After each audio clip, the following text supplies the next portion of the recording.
യാ hello. കഴിഞ്ഞ ക്ലാസ്സുകളിൽ നമ്മൾ ചെറിയ ചെറിയ ചെടികളെക്കുറിച്ചാണ് പഠിച്ചത്. ആൽഗകളെക്കുറിച്ച് പഠിച്ചു, ഫംഗസുകളെക്കുറിച്ചൊക്കെ പഠിച്ചു. ഇനി കുറച്ചുകൂടെ വലിയ ചെടികളെക്കുറിച്ചാണ് പഠിക്കുന്നത്. ഈ ചിത്രത്തിൽ കാണുന്ന ചെടി ഒരു പക്ഷേ നിങ്ങൾ കണ്ടിട്ടുണ്ടായിരിക്കും. നിങ്ങളുടെ വീട്ടിലെ തിണ്ടിൽ അല്ലെങ്കിൽ കിളയുടെ മേലെയൊക്കെ ഓണക്കാലത്ത് പൂക്കളൊക്കെ ഉണ്ടാക്കാൻ വേണ്ടിയിട്ട് ശീപോതി എന്ന പേരിൽ അറിയപ്പെടുന്ന ഈ ചെടി. അപ്പോൾ ഇതിനെ നമ്മൾ സെലാജിനല്ല എന്നാണ് ശാസ്ത്രനാമം. അപ്പോൾ ഇങ്ങനെയുള്ള ചെടികളുടെ ഒരു ഗ്രൂപ്പാണ് നമ്മൾ ഇന്ന് പഠിക്കാൻ പോകുന്നത്. ഈ ഗ്രൂപ്പിൻ്റെ പേര് ടെറിഡോഫൈറ്റ എന്നാണ്. ടെറിഡോഫൈറ്റ. അപ്പോൾ ആ ഗ്രൂപ്പിൽ വരുന്ന വേറെ ചില ചെടികളുണ്ട്, നിങ്ങൾക്ക് പരിചയമുള്ളത് തന്നെ ആയിരിക്കും. അതൊന്ന് ഞാൻ കാണിക്കാം.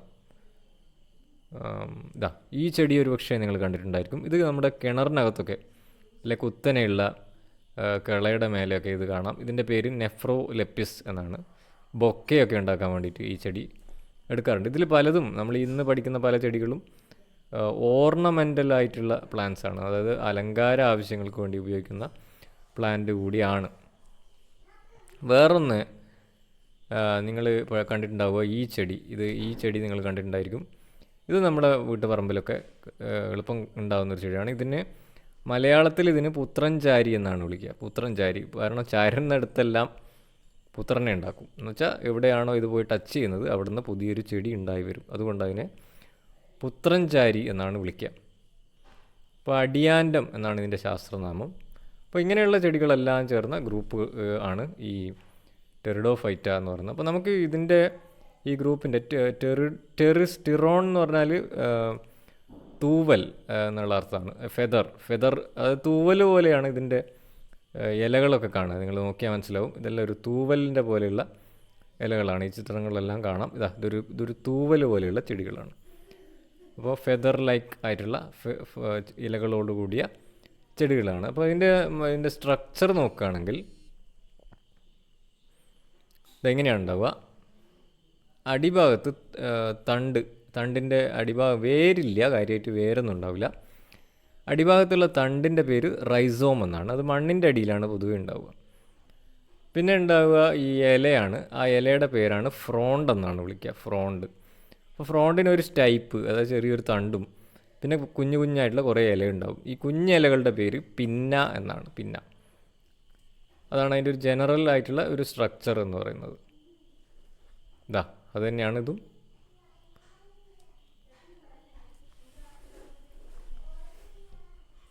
കണ്ടല്ലോ അല്ലേ? പിന്നെ ഇതിൻ്റെ ഒരു പ്രധാനപ്പെട്ട വേറൊരു ക്യാരക്ടർ ഞാൻ കാണിക്കാൻ പോവുകയാണ്. ഈ ഇലയെ കാണാം. ഇതിൻ്റെ ഇലയുടെ അറ്റം ഇങ്ങനെ ചുരുണ്ടിരിക്കുന്ന കാണാം അല്ലേ? അപ്പോൾ അതിൻ്റെ ഒരു ക്ലോസപ്പ് ഫിഗർ ഞാൻ കാണിച്ചു തരാം. ഈ ചെടികളുടെ ഒരു പ്രത്യേകതയാണ് ഇതിൻ്റെ ഇലയുടെ അറ്റം ഇതുപോലെ ഇങ്ങനെ ചുരുണ്ടിരിക്കും. ഈ ചുരുണ്ടിരിക്കുന്ന അവസ്ഥയാണ് സിർസിനേറ്റ് വെർണേഷൻ എന്നാണ് വിളിക്കുക. സിർസിനേറ്റ് വെർണേഷൻ. അപ്പോൾ ഇങ്ങനെ കാണിക്കുന്നത് ഒന്നോ രണ്ടോ ഗ്രൂപ്പ് ചെടികളിൽ മാത്രമേ ഉള്ളൂ. അതിലൊന്നാണ് ഈ ഫേൺസ് എന്ന് പറയുന്ന ഗ്രൂപ്പ്. പിന്നെ ഇതിൻ്റെ വേറൊരു പ്രധാനപ്പെട്ട ക്യാരക്ടറാണ്, ഈ ഗ്രൂപ്പിൻ്റെ പ്രധാനപ്പെട്ട ഒരു ക്യാരക്ടറാണ് ഇതിന് പൂക്കളൊന്നും ഉണ്ടാവില്ല. പൂവില്ലാത്ത ചെടികളാണ്. അപ്പോൾ നമ്മൾ ശരിക്കും എല്ലാ ചെടികൾക്കും പൂക്കളുണ്ട്. ഇല്ല, എല്ലാ ചെടികൾക്കും പൂക്കളില്ല. അപ്പോൾ പൂവില്ലാത്തതുകൊണ്ട് തന്നെ ഇതിന് കായുമില്ല. അപ്പോൾ ഇവരെങ്ങനെയാണ് റീപ്രൊഡക്ഷൻ അല്ലെങ്കിൽ പ്രത്യുൽപാദനം നടത്തുന്നത് എന്ന് ചോദിച്ചാൽ അതിൻ്റെ ഉത്തരം ഇതാണ്. ഇതിൻ്റെ ഇലയുടെ അടിയിൽ ഇതുപോലെ ബ്രൗൺ നിറത്തിലുള്ള സ്ട്രക്ചേഴ്സ് ഉണ്ടാവും. അതിൻ്റെ പേര് സോറസ് എന്നാണ് അതിൻ്റെ സ്ട്രക്ചറിൻ്റെ പേര്. സോറസിൽ കുറേ സ്പൊറാഞ്ചിയ എന്ന് പറയുന്ന ചെറിയ എന്താ പറയുക ബബിൾ ലൈക്ക് സ്ട്രക്ചേഴ്സും അതിനകത്ത് കുറേ സ്പോറുകൾ പ്രൊഡ്യൂസ് ചെയ്യുന്നു. കുഞ്ഞു കുഞ്ഞായിട്ടുള്ള സ്പോറുകൾ പ്രൊഡ്യൂസ് ചെയ്യുകയും ചെയ്യും. ഈ സ്പോറുകൾ നിലത്ത് വീണിട്ട് ജെർമിനേറ്റ് ചെയ്യുമ്പോഴാണ് ഇത് പുതിയ ചെടികളായിട്ട് മുളച്ച് വരുന്നത്. അപ്പോൾ ഈ ചെടി നിങ്ങൾ ഒരു പക്ഷേ കണ്ടിട്ടുണ്ടാവും. ഇത് വേറൊരു ഫേണാണ്. ഇങ്ങനെ ഇഷ്ടം പോലെയുള്ള ഫേൺസിൻ്റെ സ്ട്രക്ചേഴ്സ്. അപ്പോൾ ഇതാണ് ഞാൻ നേരത്തെ പറഞ്ഞ ഇലയുടെ അടിഭാഗത്ത് സോറസ് ഉണ്ടാവും. ആ സോറസിലാണ് സ്പോറ് പ്രൊഡ്യൂസ് ചെയ്യുക. അതായത് ഞാൻ നേരത്തെ പറഞ്ഞ സ്പൊറാഞ്ചിയത്തിൻ്റെ ഇലയുടെ അടിയിൽ സോറസ് ഉണ്ടാവും. ഈ ചെറിയ ഇതിനെയാണ് സോറസ് എന്ന് വിളിക്കുക. ആ സോറസിൻ്റെ ഓരോ കുഞ്ഞു കുഞ്ഞ് സ്പൊറാഞ്ചിയങ്ങളുണ്ടാവും. ആ സ്പൊറാഞ്ചിയത്തിലാണ് എന്തുണ്ടാവുക? സ്പോറുകൾ ഉണ്ടാവുക. പിന്നെ ഇതിൻ്റെ ഒരു ജീവിതചക്രം എങ്ങനെ ഇരിക്കും എന്ന് വെച്ച് കഴിഞ്ഞാൽ ഇങ്ങനെ ഇരിക്കും. ഈ ചെടി സ്പോർ പ്രൊഡ്യൂസ് ചെയ്യുന്നു, സ്പോറ് ജെർമിനേറ്റ് ചെയ്തിട്ട് പുതിയൊരു കുഞ്ഞു തൈ ഉണ്ടായി വരുന്നു. അതിൻ്റെ പേര് പ്രോത്താലസ് എന്നാണ്. ഈ പ്രോത്താലസിൽ സെക്സ് ഓർഗൻസ് ഉണ്ടാവും, മെയിലും ഫീമെയിലും ആയിട്ടുള്ള സെക്സ് ഓർഗൻസ് ഉണ്ടാവും. സ്പേമ് പ്രൊഡ്യൂസ് ചെയ്യും, എഗ്ഗ് പ്രൊഡ്യൂസ് ചെയ്യും. ഇവർ തമ്മിൽ എഗ്ഗും സ്പേമും ഫ്യൂസ് ചെയ്തിട്ട് സൈഗോട്ട് അഥവാ ഭ്രൂണം ഉണ്ടാവും. ആ ഭ്രൂണം മുളച്ച് വന്നിട്ട് വലുതായിട്ട് പുതിയ പ്ലാന്റായിട്ട് മാറുകയും ചെയ്യും. ഇതാണ് അതിൻ്റെ ഒരു ജീവിതചക്രം എന്ന് പറയുന്നത്. ഇതതിൻ്റെ ജീവിതചക്രം ഒന്നുകൂടെ വേറൊരു രീതിയിൽ ഡയഗ്രത്തിൽ കാണിച്ചിരിക്കുന്നതാണിത്. അപ്പോൾ ഇതിന് 2 തരം ജീവിതമുണ്ട്.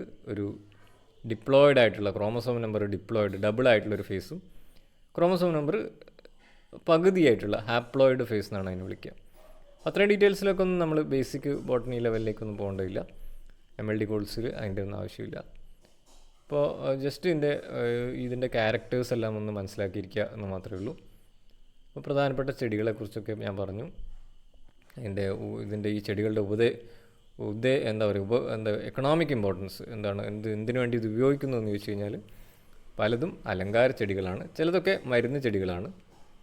പിന്നെ നമ്മുടെ ഈ മണ്ണൊലിപ്പൊക്കെ തടയുന്ന രീതിയിൽ അതിനൊക്കെ സഹായിക്കുന്നുണ്ട്. ഇതാണ് അതിൻ്റെ ഒരു കോമൺ സ്ട്രക്ചർ. ഇതൊക്കെ ഒന്ന് ബേസിക്കലി ഒന്ന് ഓർത്ത് വെക്കുക. സ്പൊറാഞ്ചിയത്തെക്കുറിച്ച് ഓർക്കുക. ഈ സ്പൊറാഞ്ചിയം ഉണ്ടാക്കുന്ന ലീഫിൻ്റെ പേര് സ്പോറോഫിൽ എന്നാണെന്ന് ഓർമ്മിക്കുക. പിന്നെ ഈ സെർസിനേറ്റ് വെർണേഷൻ എന്താണെന്ന് ഓർമ്മിക്കുക. ഇത്രയും കാര്യങ്ങൾ മാത്രം ഓർമ്മിക്കുക.